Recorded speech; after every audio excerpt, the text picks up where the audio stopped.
New York City, New York, If the Knicks is in the Mecca, yeah, let me hear you give it up. The Knicks is in the Mecca, yeah, let me hear you give it up. The Knicks is in the Mecca, yeah, let me hear you give it up. The Knicks is in the Mecca, yeah, let me hear you give it up.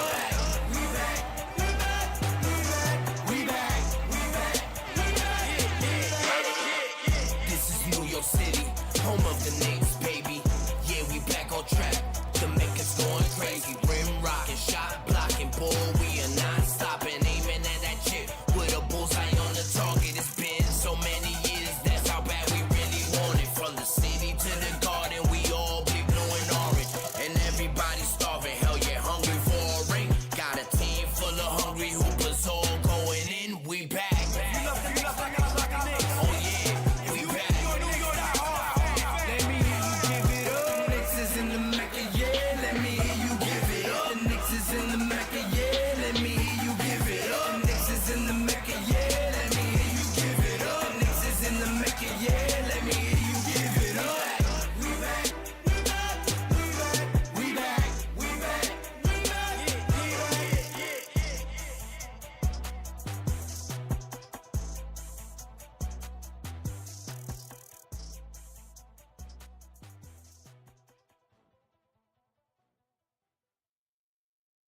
New York City, New York,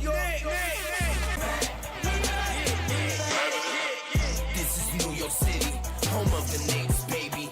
Yeah, we back on track.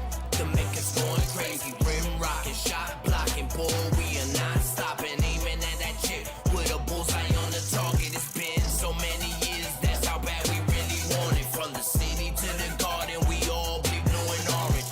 And everybody starving, hell yeah, hungry for a ring. Got a team full of hungry hoopers all going in. We back. Oh yeah, we back. Let me hear you give it up. The Knicks is in the Mecca, yeah, let me hear you give it up. The Knicks is in the Mecca, yeah, let me hear you give it up. The Knicks is in the Mecca, yeah, let me hear you give it up. The Knicks is in the Mecca, yeah, let me hear you give it up. We back, we back, we back, we back, we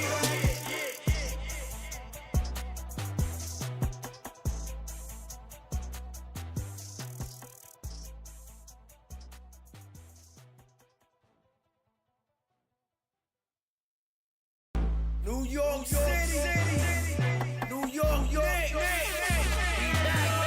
If the Knicks is in the Mecca, yeah, let me hear you give it up. The Knicks is in the Mecca, yeah, let me hear you give it up. The Knicks is in the Mecca, yeah, let me hear you give it up. The Knicks is in the Mecca, yeah, let me hear you give it up. We back, we back, we back, we back, we back. This is New York City, home of the Knicks, baby. Yeah, we back on track. The Mecca's going crazy. Rim rocking, shot blocking, boy, we are not stopping. Aiming at that chip with a bullseye on the target. It's been so many years, that's how bad we really want it. From the city to the garden, we all be blue and orange. And everybody starving, hell yeah, hungry for a ring. Got a team full of hungry hoopers all going in. We back. Oh yeah, we back. Let me hear you give it up. The Knicks is in the Mecca, yeah, let me hear you give it up. The Knicks is in the Mecca, yeah, let me hear you give it up. The Knicks is in the Mecca, yeah, let me hear you give it up. The Knicks is in the Mecca, yeah, let me hear you give it up. We back, we back, we back, we back, we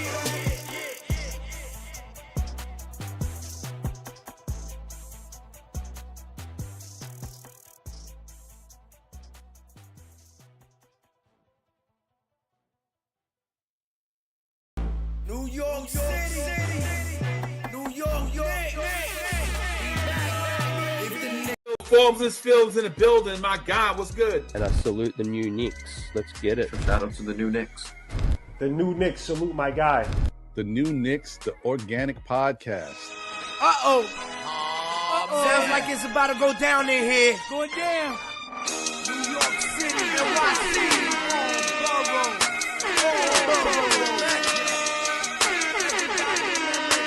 My man G, stand up. Let's go.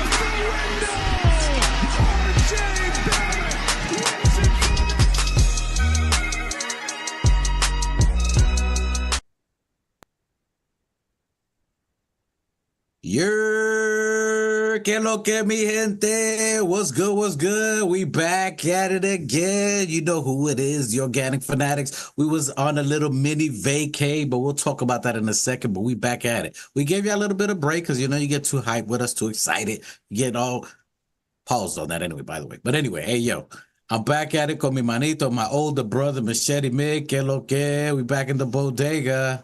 Yo, Dios te bendiga, manito. Que lo que from the 110. What's going on, Mikey? What's up, New Knicks? Wherever you all come on through, brothers. What's going on, New York City? What's going on, Knicks fans? Yes, Let's have sir. this Yes, conversation, sir. brothers. Let's get it. Let's get it. Salute to M Specials, always in the back doing this stuff here. He looks like the cat on the slapping on the keyboard and all the gifts and the memes. Salute to M Special in the backboard.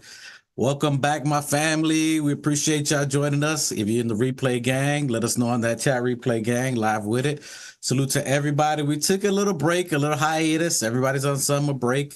I got the cheering. I got my cheering all the time, so you know what it is. Baby's kids. First and foremost, we might not be doing a Sunday show, but if we don't, happy Father's Day to you, Miguel. Happy Father's Day to my brother and every father out there. Salute to Josh Hart. I believe this is his first Father's Day. Salute to Josh Hart and his wife, Shannon. So salute to them. Happy Father's Day for Josh and the babies. Salute to Isaiah Hartenstein. So I'm pretty sure he's a dad by now because I seen him and Courtney Keller. Salute to you, Courtney Keller, my baby, the mom Dukes. So salute to them. Happy birthday. Happy birthday. Well, happy birthday to the baby. Happy Father's Day. Now that we got that out the way, that brings into our show today. We talking a little bit. If you've seen the thumbnail, you've seen the peoples out here. The season ended, which what a wonderful season it was. I was stoked about the season. I thought the season was phenomenal. What was your thoughts on the season that you witnessed here, Machete Miggs? The closing of it, what we saw from our players that we're going to talk about re-signing. You're on mute. Talk to me. Let me know some of that your feelings on that. No, it was good. It was a great season till we got hurt. Everybody got hurt and we got knocked out. But we played till the end, man. Like literally till we had no man standing almost. You know, we did good, man. Sid's had a good season. Knicks had a great season, and we'll see what happens next year when everybody comes back healthy. I can't wait. Well, and that's what we're talking about today. So today, so you have your season. You ended it the way it ended. The way it ended. Then you go to analysis mode. You start looking at your squad. You see what worked, what didn't work, what's good for you, what isn't good for you.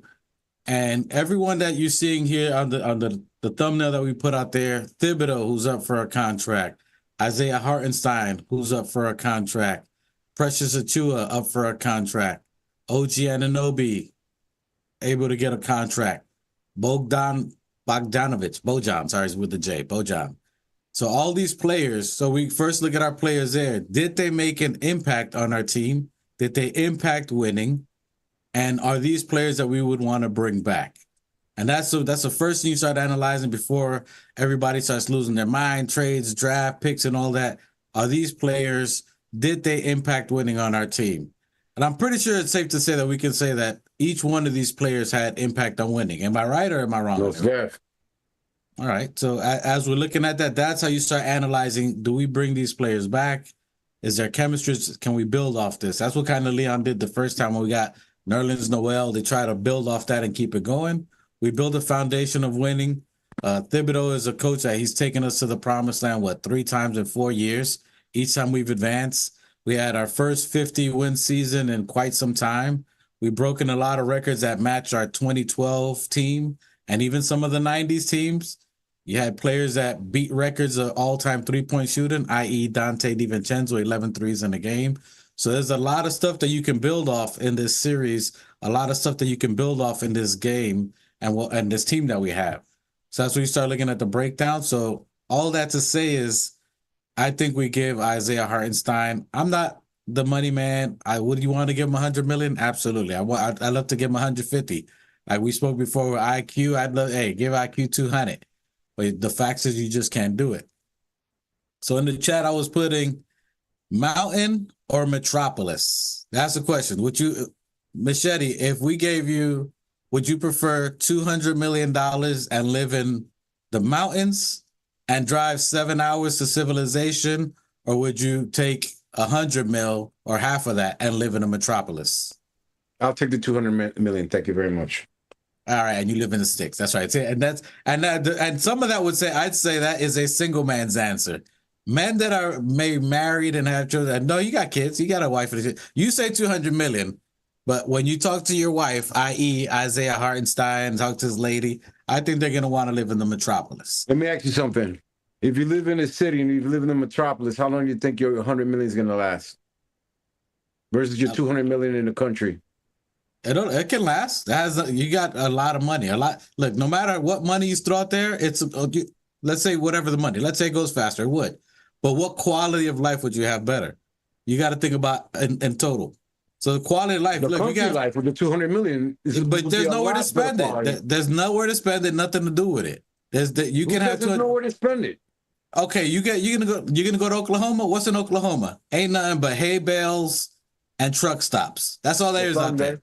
The Thunder. And you need to be driving through Thunder to get to it.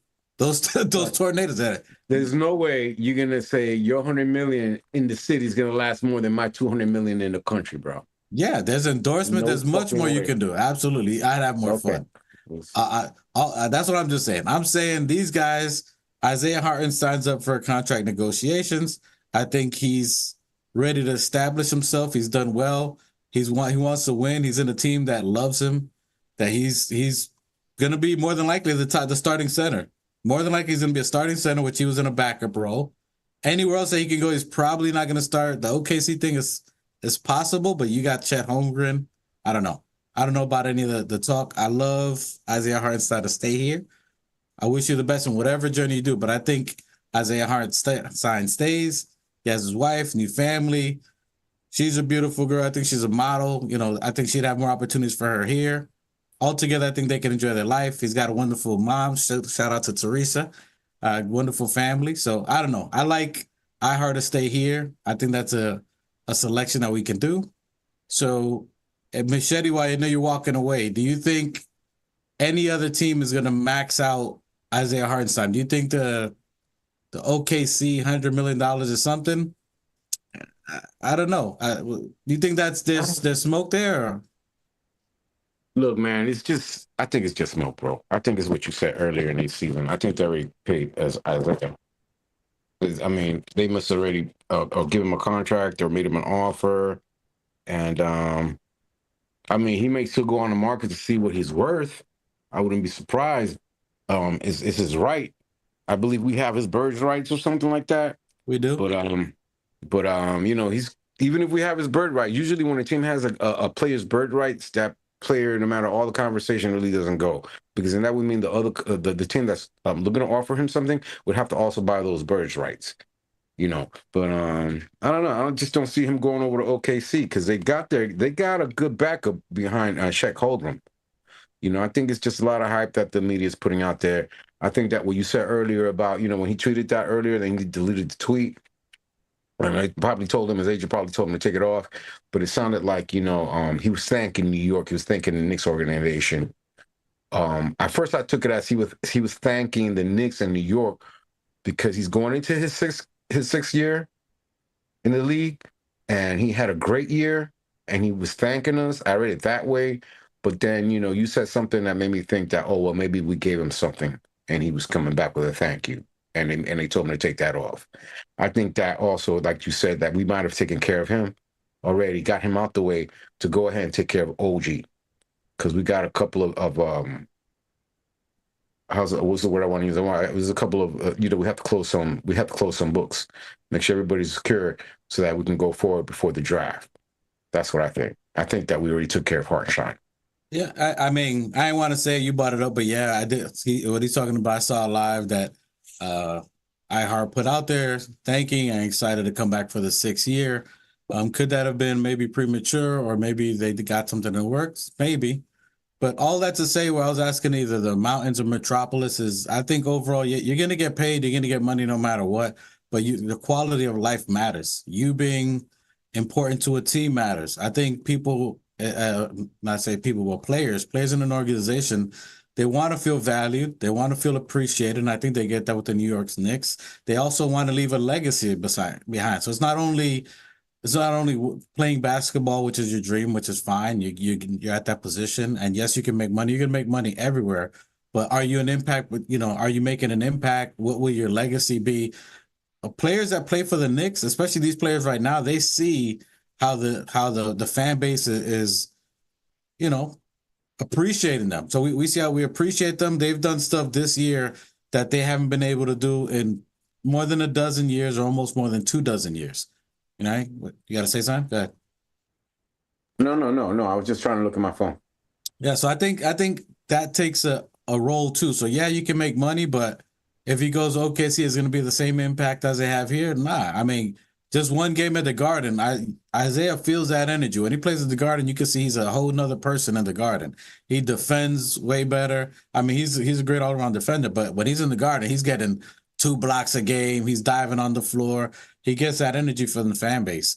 And the fact that he can live his quality life, he's mid-20s, I think he's about 25, 26.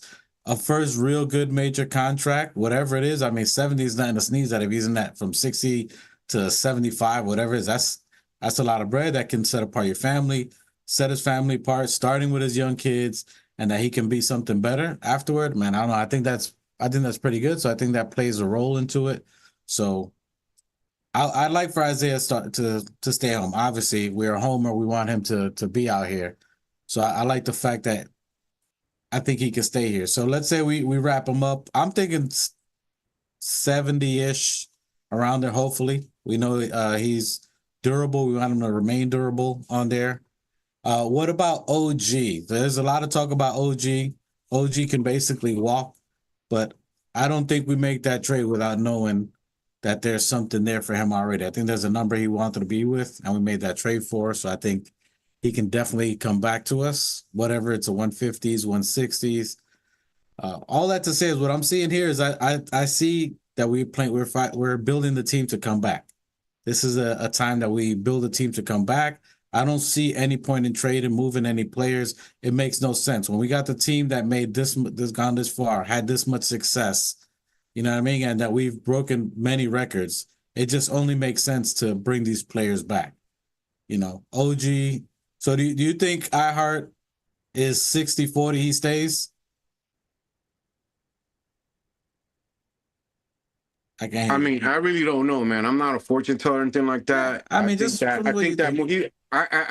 think he more likely stays because of the camaraderie he has with the team, the chemistry. I think to go to somewhere else and start over again, another year starting over when he's already been with us, 2 years? He's going on his 3rd year. Mm-hmm. You know, I think he's got good chemistry with Jalen Brunson, which I think that you have to have that with your players. You have to have good players with he's got great players with everybody else. I mean, he can find them anywhere in the court, make passes. He's got that gentle touch, you know, he's got a light touch to the basket. I don't want to see him go, you know, but if they pay him $100 million more to OKC, you can't say no to that, bro. That's family fucking fortune right there, you know. If he gets offered a lot of money, but I don't see him being a $100 million player, man. You know, whatever they could offer him, we could offer him, and he's already home here. Look, you know, and it's like you said, he's in a big market in New York. You know, of all the teams that everybody's talking about OKC, which is a great organization, no doubt. You know, I didn't think you said they're a great organization.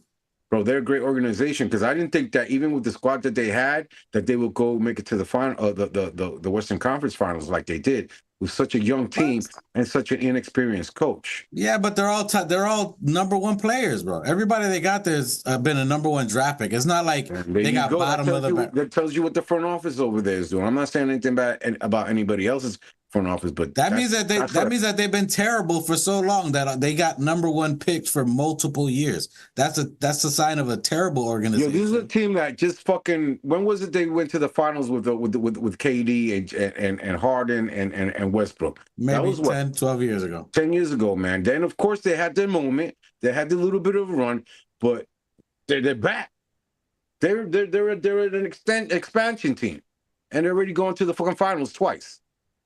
No, you know, this is the first time. Let's not say twice. In decades, maybe. But I got it with the in a decade, they've gone not to the finals, but the Western Conference Finals at least twice. because they did it with Westbrook and them. Yeah, And but and what were now. they were number one picks too because they were terrible then and they just did good drafting. They got KD, Harden, and Westbrook in draft picks because they were that great bad. only because of their draft picks. They're high draft picks. The kids fucking coach themselves. You have elite talent. That's like having 3 LeBrons on the team. You got that. That makes. But they all coached themselves. They got themselves to where they are by themselves. Who was the coach for with Westbrook, Harden, and I don't remember, but okay, all right, then there you go. We could look it up. We could look it up who the coach is. But if it doesn't resonate, I can probably remember who's their coach. Can you remember who was our coach in the 90s? Yeah. Oh, who? Stan. Okay. In the 90s, you had Pat Riley and Stan Van Gundy. But you see how you can remember that? But you see how you can remember because you remember their coaching. You remember their imprint on the team. It's not you can and yes, you can remember the players. The point is that's a good organization out there, man. They're decent. They're a good organization out there. They know they got this shit together, bro. It's a small market, but they got this shit together over there. They know what they're doing. They're making good calls. They're making good draft picks, and But anyway, my point is that for him even to go over there. And to start again, when you've gotten this far, and they probably won't offer you much more than what we might offer you, I think, and then you're also in a better situation over here. You already have the chemistry with the guys. I was about to say that because what he does here, what he does here and how he's used here is not how he's going to be used over there. He's going to be still there to stand, rebound, and try to block, but he's not going to hold the ball. You got this dude, the point guard, that's always hard, that touches the ball for 23 seconds out of the game. So I don't know. I just don't see the impact on there. For me, at that point, I would see him loving where he's at, loving the team where he's at. We could give him an extra year with more money. So it's not like, let's say they offered him 100 and we matched it. We just divided into 5 years. So you can still give it to him, and we got the extra year, little more security for him. So if security is an issue, maybe he wants 4 guaranteed. It depends on what they feel comfortable. I think he's going to be happy. I don't see Ihart going anywhere. In my opinion, I don't see him going anywhere. Let me play devil's advocate. Go for it.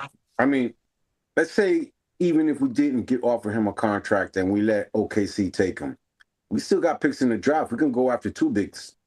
First, we can go. I mean, I'm not trying to jump ahead or anything like that, but there's still 2 tall, talented centers in the draft right now that we could probably go after. They might not get minutes because they're rookies, but you're talking about over 7-footers with one 7-footer's got like a 9'1" wingspan or some shit. Well, think about what you just crazy, almost 10-foot wingspan, like a 9-foot wingspan and shit. Yeah, he could have a 12-foot wingspan, but the point is he ain't gonna get no burn. And he got hands, and they can shoot. Yeah, but you got no experience in the NBA. It's a different beast, bro. They got another guy. They're saying you got another guy in there who his comp is Mitch Robb. They're talking about. I don't remember his name. It ain't Lacey. It ain't Zach. It ain't Zach. There's another center out there that is just they got guys out there that they're giving them comps to Siakam. They got guys out there that we can go after, man. None of them are. I'm talking about athletic. But none of them ain't gonna get no burn time for minimum 3 years. So you can't reset Jalen Brunson, Julius Randle. You can't reset their time. Their time is now. The time. We still got Mitch Robb, bro. We still got Mitch Robb. Mitch Robb has been hurt. Mitch Robb has been hurt. So you can't. But we still got Mitch Robb. Mitch Robb, all you need is a backup. We got a great backup. That's what we got Hartenstein for. Hartenstein was supposed to be the backup to Mitch Robb. But you just what happened happened. But you just said let him walk. You just said let him walk. You can't. But I'm saying if we do let him walk, we got backups in the draft that we can go after. Nah. I'm not saying you don't. There's talent there, but they're not gonna play for 2 or 3 years. So that means you're gonna put all that stress and weight on Mitch again. It's not happening. Have to. They're a backup, bro. They're there. So who's gonna start? You say gets hurt. Ihart Watts. We keep Mitch Robb and we still have Sims.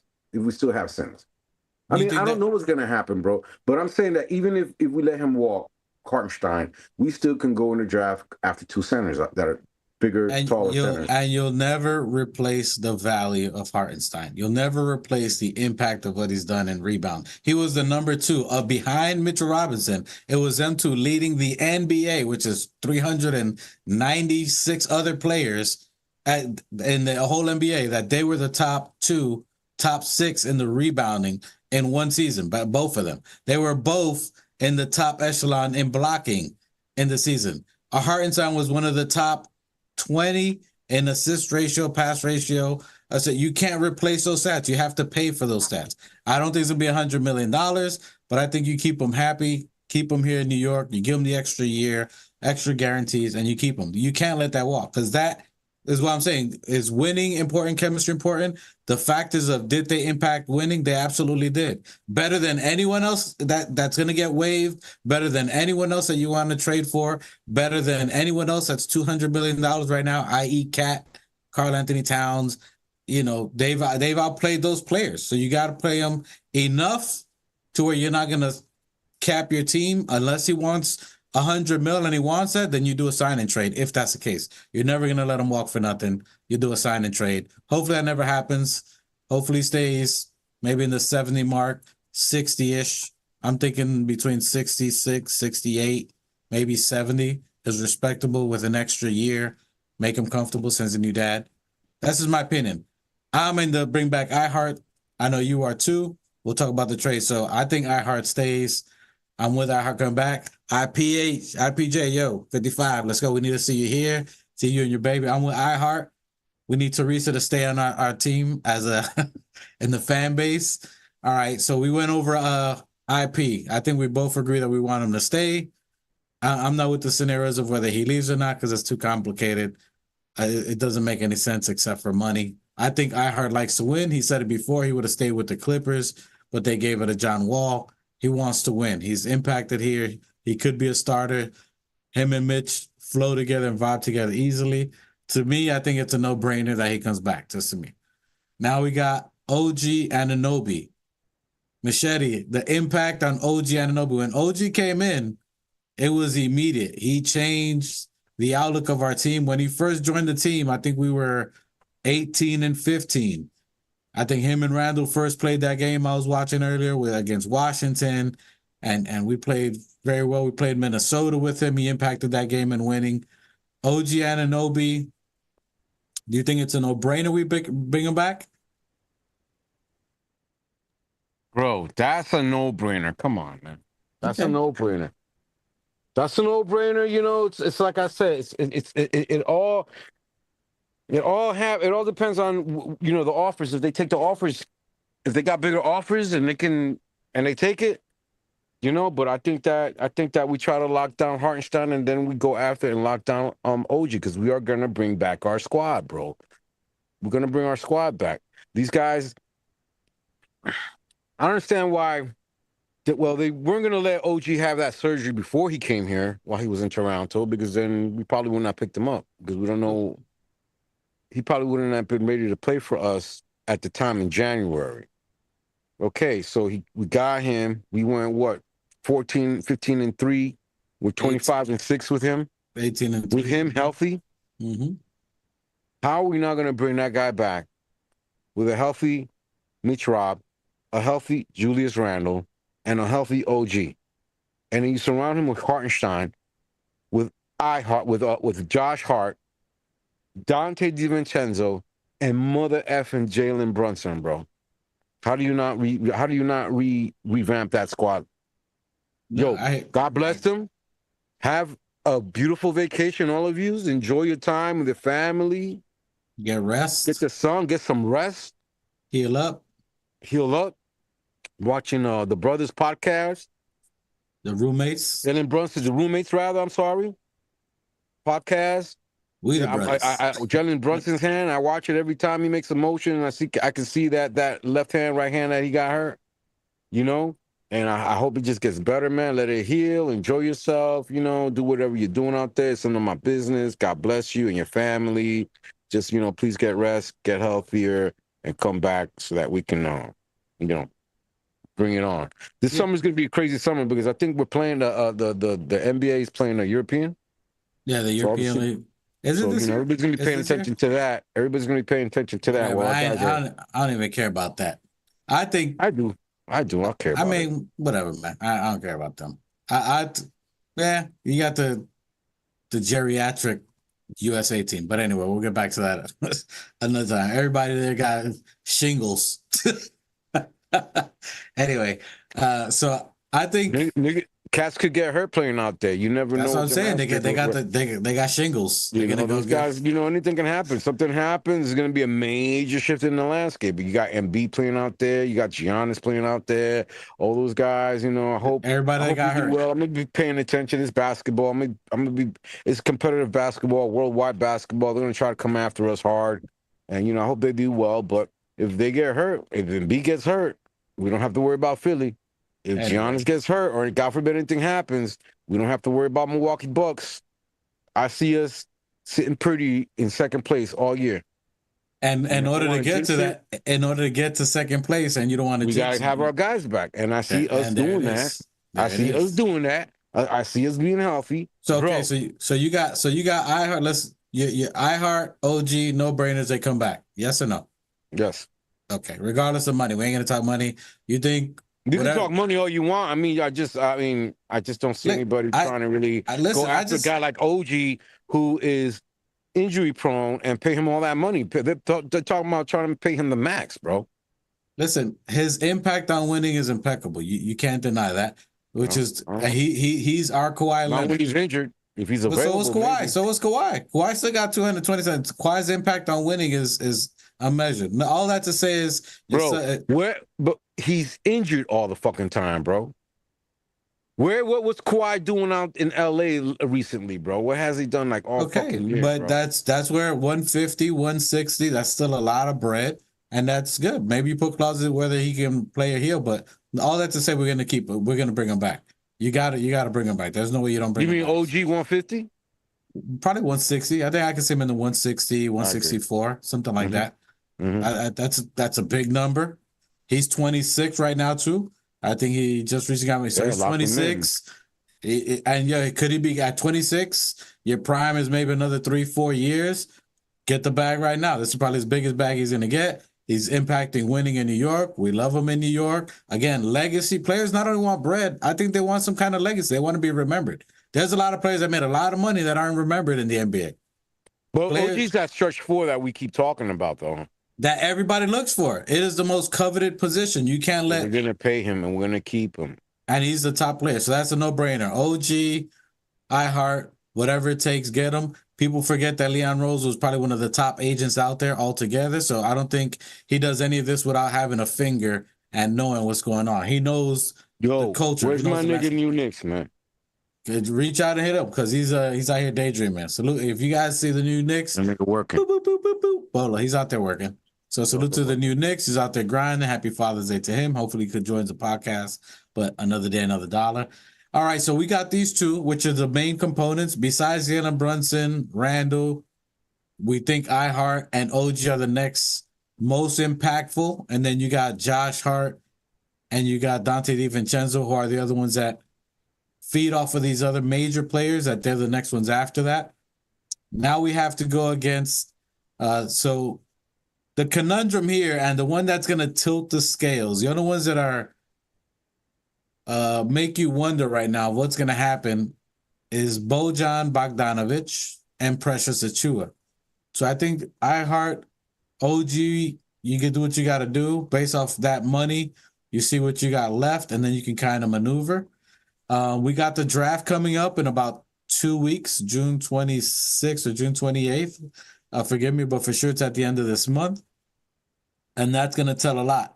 But June 26th, I think, is a deadline that we have to either extend Bojan Bogdanovic. So he's going to be the scale that we're going to weigh the remaining future on. So by June 26th, the next couple of days, we should be hearing if Ihart got the contract, if we got OG Anunoby under contract, and then we have to see, do we keep Bojan? If we do, I think that's a $14 million or $19 million that we pay him, or do we include him in a trade or something like that? So that's what we're looking at now. They're probably not reporting the Ihart and OG. This is my opinion. I don't think they're reporting that or saying if they got the money yet, because Leon, this is a trade season. They're finding out what they're going to do. They're figuring out what they're going to do with their picks. Do you keep Bojan at the $19 million? Do you trade him to a team with some picks? So it's going to be Bojan is going to be the barometer that we're looking at to see what the Knicks are going to do as far as flexibility. Do they go after somebody? So Bojan is the barometer. That's what we're looking at because we have, I think, till June 26th to either extend them, maybe we trade him, and even with Machete, do you think Bojan gets extended at his $19 million and we use that 19 before the trade deadline next year for a player because you got to match salary? Or do you think that maybe we get rid of him, give him where we give him only the guaranteed $2 million and keep him and free up that money for something else? I like to bring him back. Now, do you bring him back at 19 million or do you give him only the 2 million guaranteed? I mean, we gave fucking Frenchie the 19 million. We gave Frenchie the 19 million. I think he did a lot more for us than what Frenchie did for the 19 million we gave him. All he did was fucking sit for 2 seasons in the fucking bench. So 19 million for us to have a guy who was a veteran presence, who did well, considering in the middle of the season, really didn't come through training camp and did any of that from the beginning of the season. He still did, considering that him and Burke all of a sudden came down from, the families got sent from Detroit to New York, and they're kind of like in the middle of the season, and then we're trying to go on a run, and we got all these injuries, and we just threw him in there. He did decent. I'm not saying he did good in the beginning. He did some adjustments, but before he got hurt, he was bogey with a stogie. Remember what he did in Philly? Mm-hmm. And I would like to have a veteran back like that. We don't have too many veterans. We don't have too many veterans on our squad, and we need a veteran like that, a shooter, another stretch. That if you put him on the floor and him and OG would have some kind of chemistry, it would be a good team, a decent team. If I like Bogey. I like Bogey. Okay. Maybe we don't bring back Burke, or maybe we bring back Burke because Burke was going through some personal stuff, wasn't doing too good during their season when he was in. But he seems to have gotten over that. Thibs seems to like him. He knows Thibs' system, and he could be a backup to Brunson. He's really not a loss. I just think that I always say that when people come from somewhere else and then you come to New York City, you have to adapt to living in New York. I think that shoulder's heavy. That shoulder's that jersey's heavy. Not only in the city, but also at MSG, but I think that we have a good foundation. Our coaches put us in a place where we have the foundation, and this is how it's going to be. You got to be a defensive player. You got to hustle. You got to go after the 50-50 ball and know the plays. And Thibs is a guy who knows his shit and has his shit together and comes very well prepared. And you just have to be in line with him. And if you do and you do that, you're good. You're in. Once you're in with Thibs, he trusts you. You're good. And I trust Bogey. I trust Bogey. Hey, salute to the chat. I'm sorry I didn't see it later. I got a new computer. I figured it out. Salute to Keith Watkins. Salute from the ATL. What up? Salute to Johnny Harris in the chat. Appreciate you guys. Johnny, what's up, brother? What up? Keith saying we ran out of bodies at the end, which we did. He also said he was right.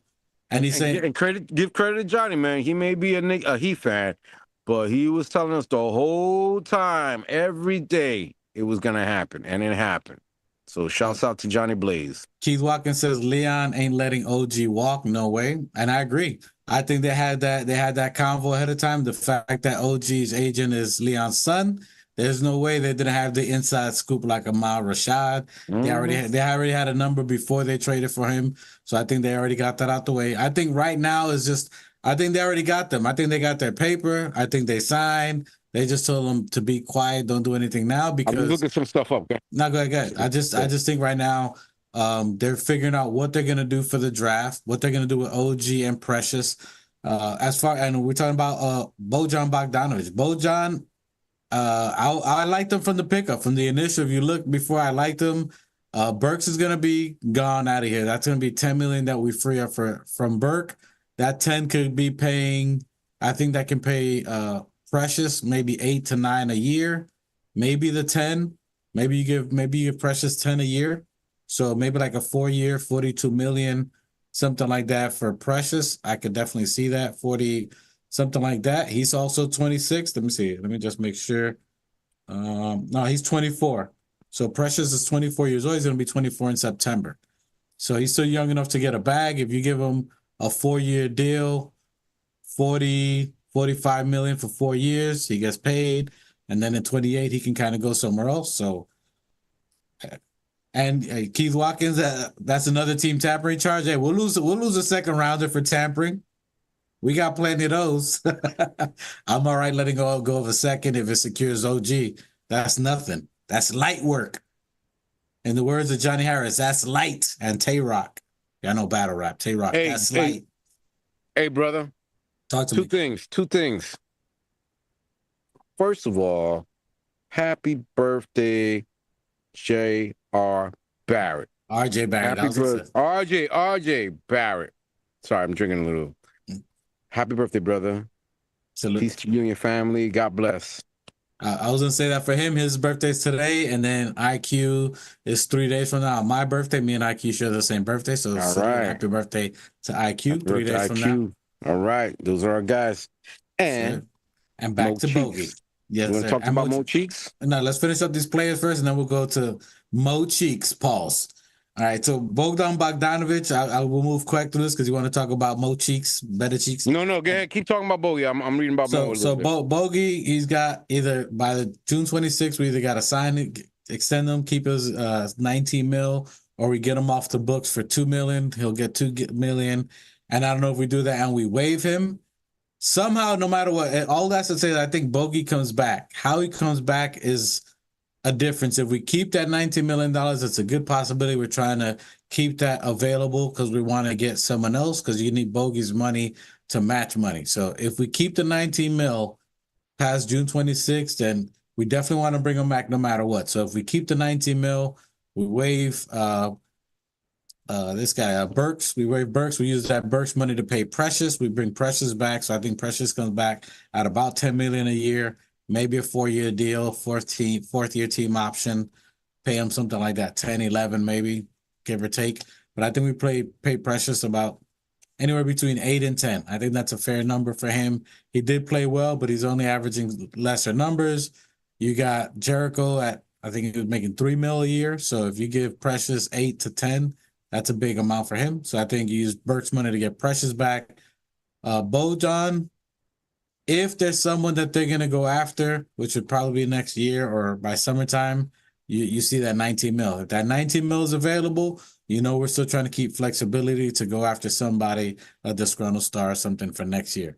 No matter what, I think Bogey comes back. If we free him up, pay him only the $2 million and waive him, I think we bring him back under a vet minimum, which would be about $12 million anyway. So he can waive that, come back for 12 instead of 19, and we keep him. So I see Bojan staying with us. He played an important role with us. He started getting chemistry. And if you go back and listen to the press conference that he had when him and Burks came over from Detroit, he said all his friends are in New York. They're all Croatian. They're all Knicks fans. And even when he played for Brooklyn, they were still Knicks fans and they were talking trash to him. He said he loves the city, loves playing for New York, loves tip style. He said he'll do whatever it takes, even coming off the bench, which he knows he's going to come off the bench. He knew his role once we got him, that he's there to support and elevate and free up space for Julius Randle and Jalen Brunson. And that's what we needed. If you look for before that trade deadline, we were missing something. We said we needed shooters. We needed somebody to spread the floor. We needed a stretch 5 because it's too clogged in the paint. Before were RJ, Jalen, and Randall, there was clogging. So once he came in, he gave us that. He gave us games where he had 5 3-pointers, 20 points. So he gave what we needed. Why would you get rid of something that we traded for to get him, only to get rid of him? I don't see that. How we bring him back, it's either the salary to match or the $2 million. But I think Isaiah, I think Precious, and I think Bojan Bogdanovic. I think those are 3 key players and pickups that we did last year that we made moves to get that we're not just going to let walk. So, hey, salute Nostalgic Knicks. Que lo que? Aubrey over Bojan. So Nostalgic Knicks is saying he likes Kelly Aubrey Aubrey from the Philadelphia Kelly Oubre. 76. Kelly Oubre, sorry, Oubre. He's He with says, Toronto right now. He ain't leaving. no, he's in Philly. He's in Philly. No, I He, believe he's in Toronto. He got no. He Kelly was Oubre got sent back to Toronto, bro. when the season just ended. He was guarding Jalen Brunson in the Philly I series. believe he got picked. Let me check, but I guarantee you, I'll double check. Keep talking. Let me show you right now. Give me a second. I'll show you right now. Unless that happened in 2 weeks. Well, he's gonna check that up. But I know Kelly Oubre. This is his last year. He was with Philly. You're on mute, so just keep doing your research. So, I listen. Nostalgic Knicks. I like Kelly Oubre. I think he's a little streakier, but he's not as accurate with the sniping or spreading the floor. He's someone that's young, athletic. He's improved on his defense. He took a minimum this year to show out so he can get a contract. I think there's other teams that, maybe a Toronto. Maybe a Toronto team would pick him up. Maybe a Houston team might pick him up and give him a bigger contract. He kind of bet on himself going to Philly. Hopefully Philly pays him. Hopefully Philly gives him some bread. He fits with Philly. So hopefully Philly gives him a good contract, maybe a 70 mil, something like that. I think he stays in Philly or another team in Toronto. No, my bad. You said Kelly Oubre. I was thinking the white boy center from Toronto. Oh, you're talking about Olynyk. Olynyk. I was thinking of Kelly Olynyk. You're talking about Kelly Olynyk. No, Oubre. No, yes. I like Oubre. Oubre. I like him, but is he a better shooter than Bogdanovich? He's streaky. He's not. I don't think he's a good spot up shooter like Bogdanovich, but he's more. He's younger. He's more athletic, and he's a dog. I think he's more of a dog than Bogey. Three, he's just not the 3-point shooter. He's a good three. He's all right. He's 31%. Let's get the number out. He can hit the three. He ain't a great 3-point shooter. But he's a better defender. And much more of a dog, more energetic, much more of a dog. But what do we need? We need spacing. We had dogs. RJ was a dog, but he wasn't spacing. I'll take if you gave me a choice, I'll take Oubre. Hey, salute old head. I agree with Okay, so Nostalgic Knicks. You got Machete agrees with you. He likes Kelly Oubre. I like Kelly Oubre. Salute old head. Salute Clarence Miles. What up? Everybody's coming in. The family's coming back in. We appreciate you guys. What's up, people? My hand there. What's up? Old head says Aubrey may become a Knick because he just signed with CAA. Huh. You don't say. That's something. That's something. There's a little smoke there. Somebody just put a spark to the kindling. There's a smoke there. But if he does come, it's gonna be at a cheap price as a Knick. It's gonna be at a price that the Knicks want that he can afford. But I still don't know over Bojan. I know he's hurt, and I think old heads. Who is it? Nostalgic Nick said Bojan can't defend. I mean, look, man. I just do not see Philadelphia giving away a guy or letting a guy like Kelly Oubre that impacted their team going to the ops, dude. I just don't see them letting a guy like him who played as well. And then letting him go to the Knicks. I just don't see the opponents doing that shit to him. I don't see them doing that.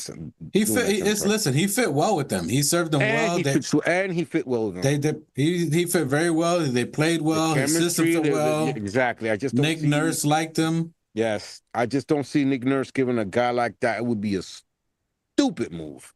Yeah. A stupid move. And I think they going with CAA is something because his last agent only got him a minimum to someone that, regardless what it was, I think. So we can get him paid, and maybe we'll see him. Maybe we won't. Maybe we could. I think it's a money thing, but I don't think he's a free. Isn't he available? This is last year. Yes, this year. No, that's now. He's available now. Yeah, I mean now for this year. He's right now. So he's available now, and he's now a member of the CAA. I say go grab his ass. I say go grab him. But how does he? How does he help us? How would he help us? You mean how does he help us? His defense is tenacious. He's tenacious, bro. He's going to be a bench, which he comes off the bench. So he could be on with the second squad. He could be tenacious with the second squad. Wasn't he doing that with Philly? He wasn't. I don't think he was a starter with Philly. But he can't hit a shot. His shot is not that great. He can't hit the shot. He can. He's not a bad fucking shot maker, bro. He's not a bad shot maker. He's 30% from the 31% is bad. Bro, the league average is 35. But his threes is what killed us in the game against Philly, if I remember. I don't know about he made 1 3-pointer. Bro, no, he made there was a game where he hit 3 or 4 threes and he killed us one game. No, we he still hit won the 3. game. There was a game, I'll look it up. There was a game where I remember. he hit like 3 threes. He hit us. He killed us.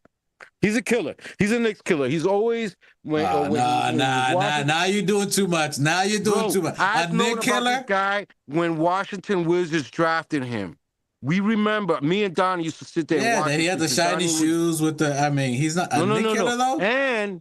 But he's been playing on weak teams. He's been playing on the only good team he's played on is the 76ers, bro.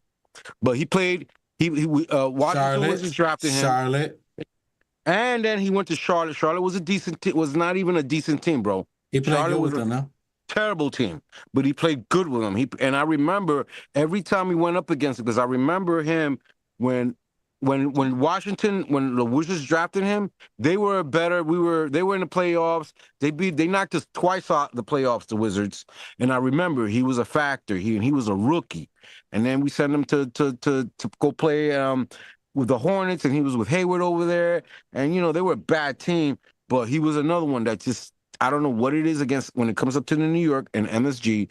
But either he's the Knicks that bad, or he's playing one of those guys that he's showcasing at MSG, but he burns us, bro. He's burned us a couple of times. Hey, I don't know. I think that's a stretch. I hear you. He did play. He had good games against us. He's got good games against us, bro. I'll give him the good games. Nick Killer. Not a killer, man. When you think Nick Killer, you think Reggie Miller. Yeah, but then we just giving people too many titles. I hear you though. He's young. He's young. He's one of those that. He's one of those guys that has got our number, bro, a little bit. He can body up whoever we put up against him. He had a guard, Jalen Brunson. He ain't scared of Brunson. So let's ask that. Let's ask that. Let's see what he gives, what he bring, what Bojan bring. When we bring in Bojan Bogdanovic, we were desperate for shooting, desperate for spacing. Everybody was like, he's trade for Turner, 7 picks and 8 players, just because we needed to stretch the floor. And then you trade for this guy that does exactly the need that we have, is to stretch the floor. Can he play defense? No. Can Bojan play defense? No, he can't. He's not. He has good eye coordination. He's smart to be in the right spaces, but not physically enough for the length to stop or defend the play. But he's smart enough to keep an eye on his player and do enough to get by. But if you put him with Dante DiVincenzo, Josh Hart, Miles McBride, and Mitchell, and Precious Achiuwa from the bench, he's a killer. You don't need him for defense. That's going to be who our bench is going to be. Our bench is going to be Deuce McBride. If we get a starting 2, that's the only real position that we're probably going to need is a starting 2. Dante's done enough and plays very well, but we probably need an elite 2. That's why we were looking at Mikal Bridges, but that dream is sailed. I don't think they're going to do anything for like 2 years, so we may start Dante, but I don't know. I just don't see it. If you have him coming off the bench with Deuce, Josh Hart, Precious, and Mitch, he's a killer. Him and Deuce can stretch the floor. Deuce can defend. Precious can defend. If you got Precious and Mitch on the floor at the same time with Josh Hart, that's a crazy bench. That is that's probably the greatest. Probably would be the greatest bench in the all NBA. And that's not even saying if Dante goes down to the bench if we get another 2. But that's a crazy bench right there. Deuce McBride. Bojan Bogdanovic average 13.7 points, 4.2 rebounds, and 1.5 assists in 47 games in the playoffs in his career. So he's a 13-point killer in playoffs, meaning he's been in playoffs. He has playoff experience.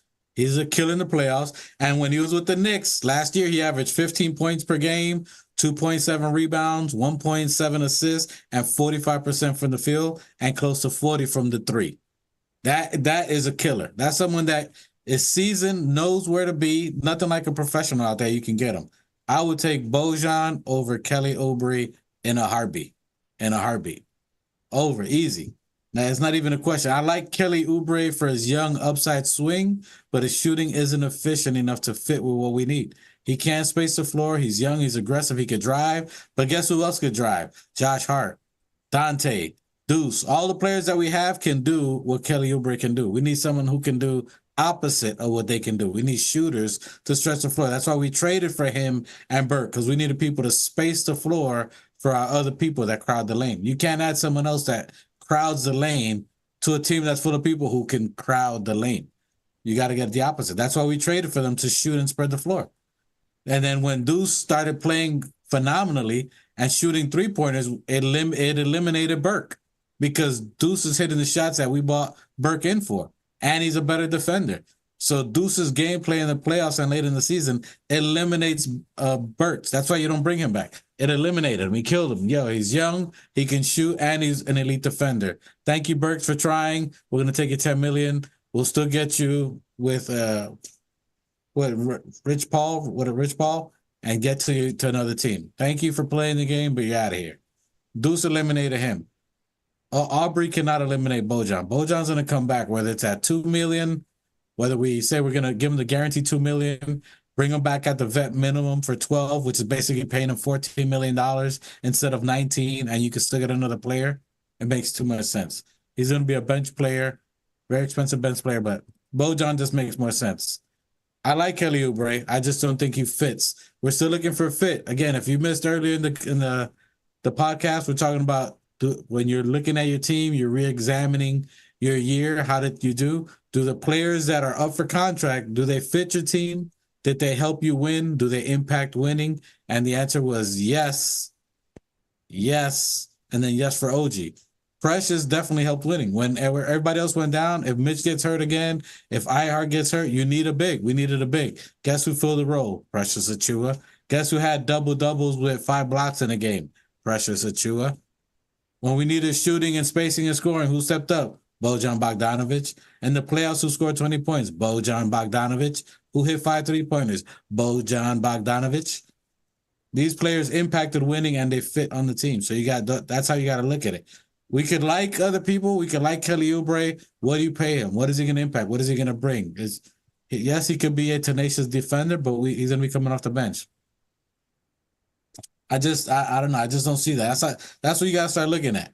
That's how the team's going to look at it. That's how the organization. Look, we traded for these players. First of all, they traded for all of them, and now they got to see, do you keep them? We lost assets and players for these guys. We lost future players. We traded young players from IQ, RJ, for OG. Do you think you're just going to let him walk when you traded literally your future? You literally traded your franchise pick. The last time we had that high of a pick was Patrick Ewing. You're going to let that walk for money? That's not happening. OG stays. You trade your future with IQ, 6-man player of the year, his dominant future he could have. Do you get rid of that for someone you're going to get let walk? No. OG's a no-brainer. Ihart, he's starting a family. That's a no-brainer. I think Precious comes back for 10. Bogey helped us win. I mean, that's it. To me, it just makes sense. It makes sense. Is he injured? Maybe you get him cheaper now. You're hurt. Now, for sure, you don't play him. He got a hand and a foot. All right, we're going to waive that $19 million because nobody's going to want us. No one wants to take you on a trade for the $19 million unless they want to free up cap. Again, and look at the stars. I send you the list. Who are the stars that are available that are coming up? There's not many. The ones that are up there. Give me that list again, bro. I'm gonna go through right now. I send it to you in the WhatsApp. Hold on, let's go through this. Yeah, I know. Yeah, but I'm because people are gonna say go through your list. I'm gonna go through right now. People are trading. Hold on. So let's start from Atlanta Hawks. Sadiq Bey restricted, torn Achilles. So people are gonna mention Sadiq Bey. I'll throw out Sadiq Bey tore his Achilles or his ACL. Correct me in the chat. I know it's one of them. I want to say it's ACL. He tore his ACL. I think it's ACL. He's done. He's going to miss the whole year next year. Forget Sadiq Bey. He's out of there. Wesley Matthews? Nope. This is Atlanta right now. Clint Capella? Possibly. But he's just a rim runner. Is he a better defender than Mitch? No. Is he a better defender and rebounder than Ihart? No. He's out the question. Boom. You stay with Ihart. Jalen Johnson, they're not letting him go. I'll take Ihart over Clint Capella. There you go. That's the answer. So we're looking at bigs. Let's see. Now we're in Boston. Are they going to let go of anybody in Boston? Nope. Don't want him. Al Horford's a free agent. Don't want him. Okay, Al Horford's 35. They're not going to get rid of him anyway. You don't want him. Al Hartford is more than 35, bro. He's like 37. Yeah. Oh, hold on. Let me plug this in. Hold on, guys. My Mac about to die here. It's about to die. Sorry, Theo. Hold on. All right, I'm back up. All right, so now we're going to Brooklyn Nets. The Brooklyn Nets. Nick Claxton, that's a young center, young, lanky. He's pretty good. He can shoot. I don't know if they let him walk. I don't think you just let Nick Claxton walk. I think they pay him. Nobody else that they got is really going to be someone that they're definitely not trading to us, right? Are they going to trade to us? Nope. What about Ben Simmons? Hell nah. Dorian Finney-Smith, he has a player option, but he has a player option. Does he waive that and say, I want to test the waters elsewhere? That's possible. It's possible, but is he a better scorer than Bojan? No. Is he going to get more? Is Tibbs going to trust him to do plays and help out like how Bojan did? Probably not. There goes that answer. Charlotte, Miles Bridges. Are we messing with the woman beater? Nah. All right, what's he going to want? He's going to want a big contract? That's out the door. We're just going quickly down the list for people to talk about because I just don't see. I mean, he came back. He didn't impress me. He came back. Okay. He really didn't impress me. Even though he before he got kicked out, he was very impressive. Yep. Nobody really in the Hornets. Alex Pokovets. Hold on. Alexei Pokusevsky. He used to be the number one pick that they picked in Oklahoma, the real skinny kid that they thought was going to be like Wembanyama before they got the kid that they got now. They traded him to Hornet. He becomes a free agent. He's someone that you can maybe a future project, but nobody's going to start. Let's get the name out the way. DeMar DeRozan. Do you pay this 35-year-old to come off the bench? Because he's not going to start. Is he going to outshoot Dante DiVincenzo at the 2 position? Is he going to out-defend Dante DiVincenzo at the 2 position? We don't, like I said, like you said, I wouldn't get him because we don't need him because we have Didi. And what can he bring? The question is, and look, and that's fine. When you're looking at if we didn't have Didi, I would go after him. But it's just that Didi has the shooting that he has, and but he has more than him because he has the chemistry. And even that, how many times has Dante DiVincenzo shot us in a game? His 11 shots, 7 3-pointers. The shot in Philly that won the game, right? Could DeMar DeRozan do that with all the pressure, 2 seconds? They pass down. Is he hitting that shot? He's good. I'll give it to DeMar DeRozan. He's a good fourth quarter scorer, but he has to have the ball. He has to touch it. He needs more touches than Jalen Brunson. That's not happening.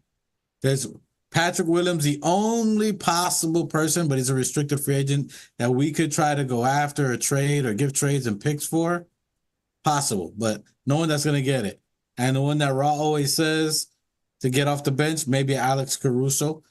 Alex Caruso can fit if you're keeping Dante DiVincenzo as a starting 2. If you're keeping Dante DiVincenzo as a starting 2, there's no other one else in the landscape that you're seeing is going to replace him. You're not going to get a Donovan Mitchell because it'll be too expensive. Anyone else is not going to have the chemistry that Dante has with Jalen Brunson. If you see yourself going after keeping Dante at the 2, then you're looking at an Alex Caruso from the bench. That would make sense. Then you got Deuce McBride, Alex Caruso, Josh Hart, Bojan Bogdanovic, Precious, and then a combination with Mitch. So you got some flexibility there. That's what you're looking at. So would you go after Alex Caruso? As a bench player, yeah. As a bench player, not losing anybody. I mean, he's off the books this year. It's about money for him right now. What would he be comfortable doing? Would he want to come to a team that he's trying to win? Or is he going to stay in purgatory in Chicago? Do you see Chicago giving him a big amount of money? Probably not. Even though they're already capped up. They got Lonzo Ball opted into his contract for, $25-30 million, and he's not going to play. So they're already $30 million in the hole that they can't even use. Then you got, it's crazy. So definitely Alex Chicago's in a little bit of a mess. Yeah, Alex Caruso is someone who can free the ways from there. We could relieve him of him. I mean, I could go down here all day through all 30 teams. The point is that unless you're getting a starting 2 guard, it's the only way you're moving Dante. He has to be better than Dante and a better value. I just don't see us making those moves, dude. I think that we try to give it a couple of years with the Villanova 3. Well, You know, and I there you think that we go. try to. I don't think that you immediately. I mean, we did pretty good with them, just that 1 year we did. You know, but I say what happens. Let's see what happens in 2 years. Let's see what happens 2 years together, 3 years together. See how And far we go with that. I think that they'll take us further. Like I said, this first year they would have taken us real far if we'd have all been healthy, dude. This would have been a really good experiment right here. That would have been an excellent experiment. You know, the Villanova Knicks. You know, and so I don't think that you knowing that you could not knowing what it's going to look like healthy, you get rid of these guys. I don't think that we do that. I don't think that we're that dumb. I think that we try to give it one more run. You know, I think that not only that, I think that Thibs really does like these guys. I think that he trusts them a lot. He feels more comfortable. You see him a little bit happier. You see him on a podcast with the guys, and I just see that he likes the maturity, their seriousness, their hard work. You know, And you brought it up. Thank you for bringing it up. So before we get to him, which we're going to start right now, so do you think somehow, some way, Bojan stays on the team, or do we get someone else like how we went down the list? no, I think that we keep him.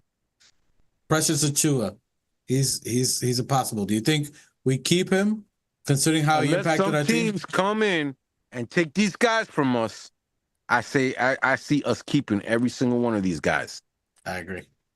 Okay. I mean, even all right. Even when they do make moves, they make the moves in January, bro. They come back like they did last year with RJ and IQ. You think that we would have thought that's something that we would have done in the beginning of the year? We weren't expecting it. It was a very unexpected move in January that we got rid of these guys and got OG and Malachi and Precious. That's the kind of moves they make, these guys. Yeah. They don't do something over the summer, you know, and then come into the beginning of the year with that. I think that we go ahead and we try. If it doesn't work out, something better comes up in January, we make a move. Yeah. You know, I just don't see us getting rid of any of these guys. I think I don't see us making them giving them the bag like that. But I think that we do go one more time with what we had and go forward and see what happens. And if we make a move, we'll probably be in January. And I think with the contracts we have, Unless something crazy happens this summer. But I mean, you know, I think that I don't know, man. We got picks, we got second rounders, we got first rounders, and we got this draft coming up. And I think that's important. But before we even do that, more importantly, we needed to lock down Hartenstein and OG. And once we got those guys in there, and then we can talk about Achua, and then the draft. As the only crazy, I'm not even gonna bring it on this podcast because people are gonna go crazy in this or speculate. Yeah, crazy what? There's only one other player, but a star that if he opts out of his player option this year, could play the 2-point. But I don't know if that ever happens. And I'm not gonna throw it out there because people are gonna go crazy. But PG Paul George is a possibility. I think if it's a star. If he opts out, it ain't crazy. It ain't crazy. You know, he's a friend of Randall's. He's a good friend with Julius. Just as a two. But again, man, it's all about these guys are not gonna. He's from California. He's home. He worked real hard in the league. He's a vet, man. The dude's got he's got a minute in the vet. He's how old is Paul George? He's like 27. Let me go back. Paul George is not no fucking 27, bro. He's up there, bro. He's in his 30s, bro. He's up there. Not 30s. He's past his prime. Yeah, he is. PG? He was born in 1990. He's 34. You're right. He's 34. 34, bro. He's like past his prime. Okay. He's got maybe 4 years if he goes up to 38. 4 years? He's not gonna uproot his if he stays playing till he's 38. You know, he's not gonna uproot his fucking family to go somewhere to get it unless he's really seriously considering winning a chip.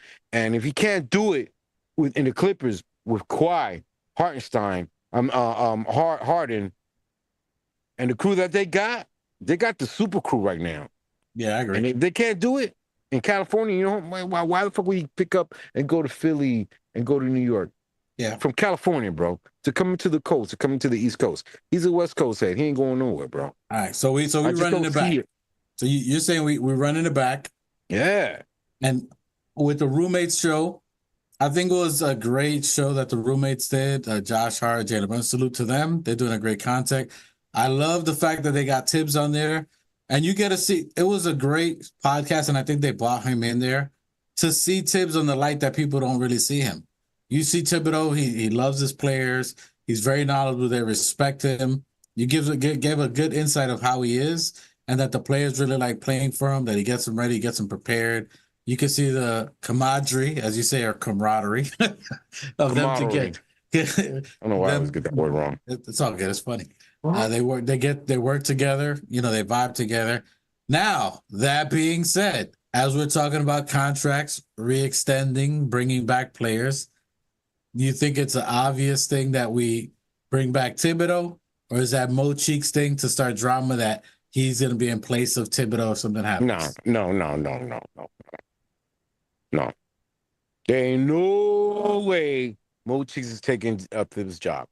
I think he's going to come in as a defensive assistant who he's an old school head. He was a former Knick. He's an assistant coach who's a very good defensive assistant. And I think that he's coming in. It's like, you know, he's the Woodson that we would have had. He would be like Mike Woodson. So we need that vet. We need that coach in there that get in guys' ears and teach them how to play defense the way they used to play in the 80s and 90s. You know, and this is a 4-time all-defensive specialist. This guy's an all-star, Mo Cheeks. You know, I'm glad to have him back, ex-Knick, that knows how to play. Nick, always a Knick, and we're bringing him back as a defensive coach to help Phibbs and Bryant and the rest of the crew in there. You know, and it's good to hear that we're not only trying to build our bench, but that we're also trying to build our coaching staff. And Mo Cheeks is an all-star Hall of Famer. That's a Hall of Famer, all-star defensive, 4-time defensive elite. So you think it's a no-brainer we sign Thibodeau, long extension? Why would you give him an extension, sign him an extension, give him the money to get to bring in and man, he was a coach. He was an assistant coach. He wasn't the greatest coach, but he was a good defensive coach. And then, And this team is built for him. This team is literally built for Thibodeau. There's you would have to dismantle the entire team to get anybody else other than Brunson. He knew Brunson since Brunson was born, before he was born. So I don't see anybody taking over Thibodeau. I think the Mo Cheeks thing is an excellent coach, someone who's got a lot of knowledge in the game and career to bring him in. I think it's true they're interviewing your boy Bryant. I think Brian wants maybe opportunity to be maybe a head coach somewhere, and maybe they're interviewing Brian to go to another team. I know Cleveland was interviewing him. I think there might be but they didn't offer him anything. I think they talked to him about it. They didn't extend anything. They didn't offer him anything. I think it's just talk, bro. Yeah, maybe they get him as an associate head coach in Cleveland if they get someone else, or maybe he has opportunities. Why go to Cleveland and be an associate head coach when you're already the associate head coach in New York Knicks? Well, I mean, if this guy stays there and that's his guy, and you want to keep him, there's plenty of room. Maybe they got rid of some other assistant coach and we keep him. We got Mo Cheeks, we got Bryant, we got Phibbs, we always get Mo Cheeks, staff, bro. All right. Yeah, So I don't know. I like that. So I think we just run it back. That's the topic of today's thing. I think everybody you see run it back, get a better get a great defensive coach, Mo Cheeks, and he can help build a squad. He's the reason that Chicago played us so well. He was the assistant coach of Chicago when they played us, and then they're very tenacious. They're good defenders, Chicago. For a team that was like fucking 9th seed, and they came and played us in the first round, because of their defense. They played us tough, even though we swept them, gentleman sweep. But they played really good defense thanks to Mo Cheeks, and that's who we're getting on the squad right now.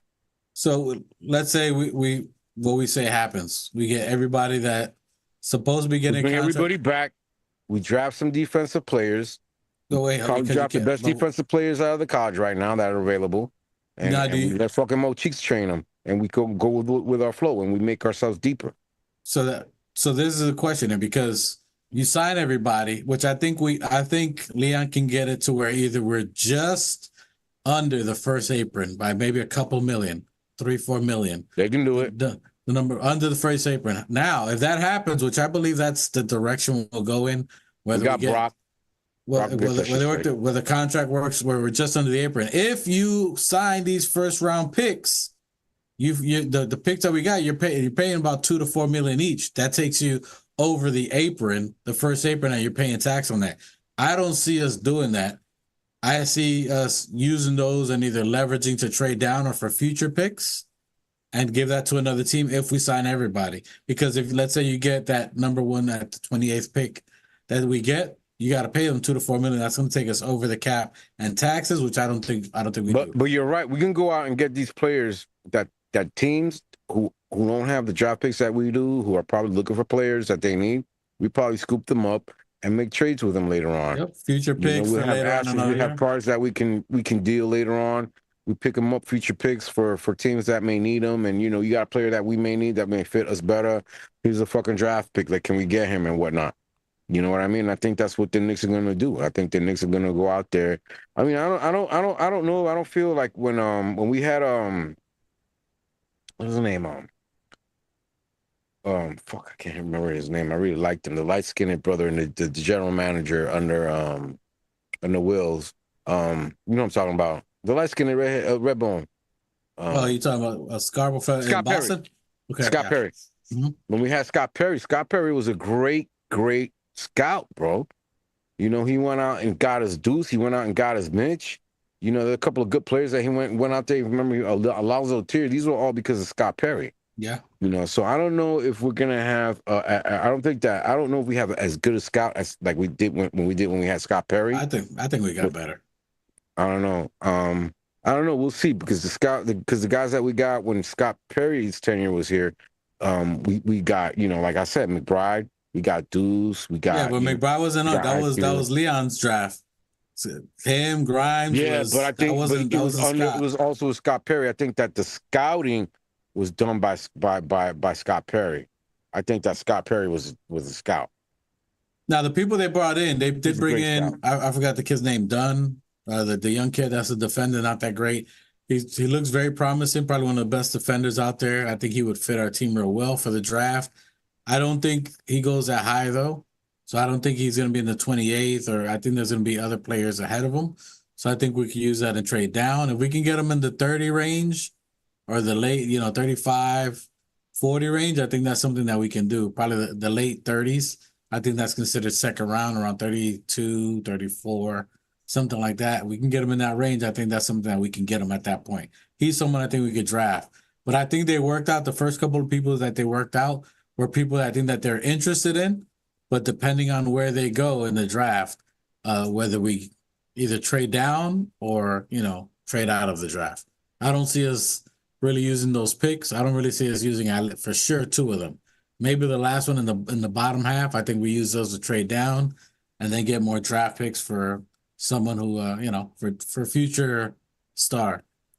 But that's all I got today, my brother. I think we just bring it back. As you said, I think the players we got now get re-signed. And we bring back Thibodeau.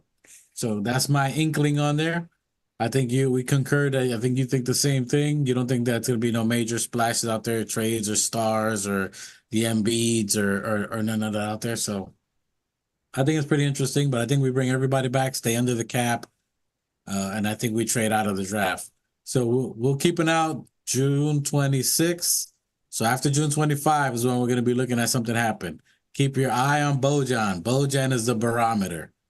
If they get him only the $2 million and they get rid of him, I'm more sure they'll bring him back on a mid-level exception. Or if we keep him, then we might be eyeing somebody else to keep that salary. So something to keep a look at. He's our barometer right before the draft. And the draft. Yeah, I like to talk a little bit more about the draft players that we're looking at next time we talk. Yep. Because I really haven't looked at any of the highlights of anybody we've been considering.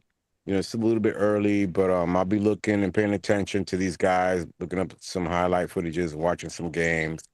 There's a couple of guys out there that people are mentioning. We'll talk about them on the next show. But, thumbs up, Shouts out to all the subscribers and Everybody in the whatnot. chat, appreciate you guys. Everybody in the chat, salute to you guys. Replay gang. And we're about to get out of here. But last time, hey, does Dallas get one, Machete? Does Dallas get a game? Man, I like to see them get a game. I like to see it be at least get one game because the games have been close. You know, they really haven't really like been blowing Dallas out. They've been winning like by fucking maybe I think the most has been 10 points. It really hasn't been a whole lot that they're blowing Dallas out by. It's just Dallas doesn't have enough, bro. I don't think that they have enough. And everybody was talking about everybody's talking about Kyrie was supposed to be the future. Say he ain't score.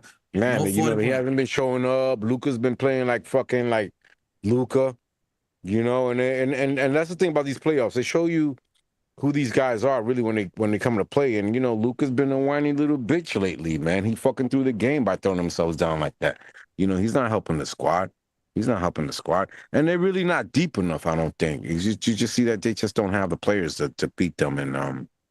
And really, Jason Kidd has been making some bad calls, man, and not playing players that were playing really good, and just not putting them in. And I haven't seen how Tim Hardaway at all.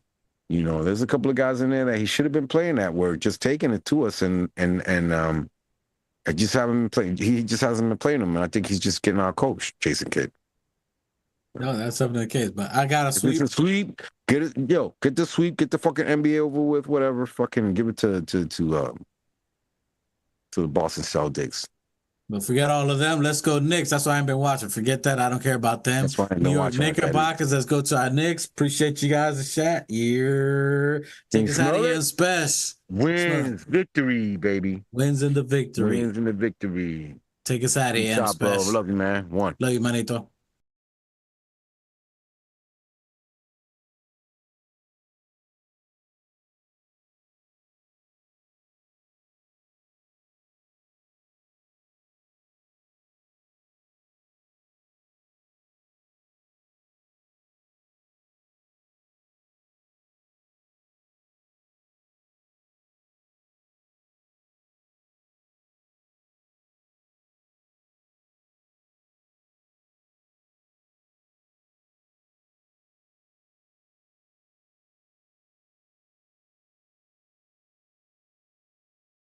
New York City.